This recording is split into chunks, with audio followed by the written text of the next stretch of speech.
Hi guys, this is Orchid. So I have been working on a headboard. I started and I stopped, so I'm finally back at finishing it.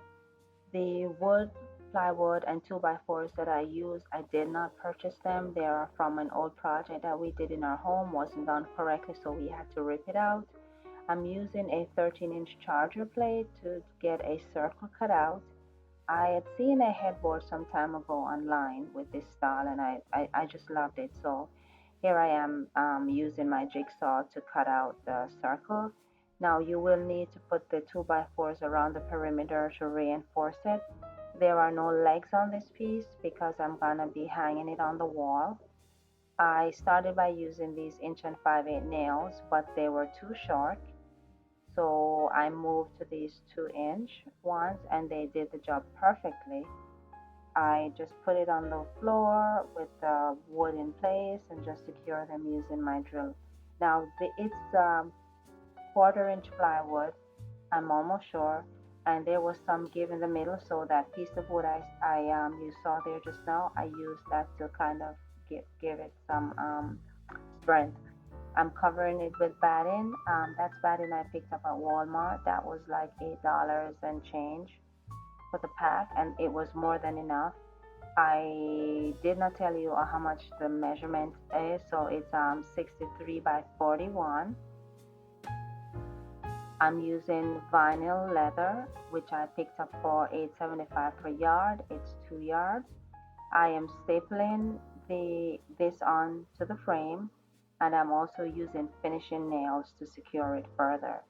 When you get to the circle, just take your time. You don't want to cut too far down because this is going to show on the front of the headboard and then it will be spoiled. So just be very careful when you're stapling on around the circle cutout.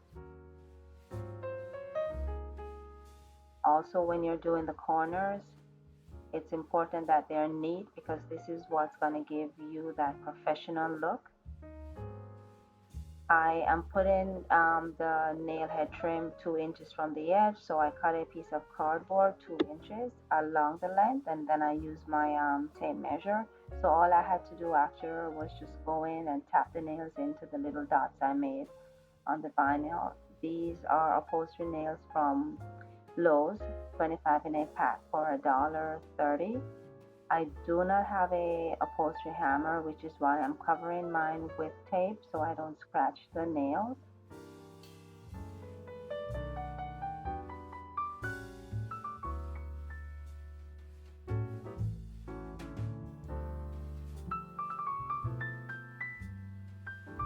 One of my main goals, which I'm sure is also the same for you guys when you do a DIY project, is to not have it look like a DIY project.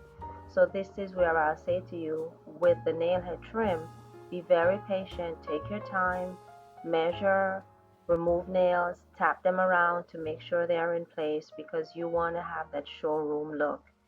And this is how it turned out.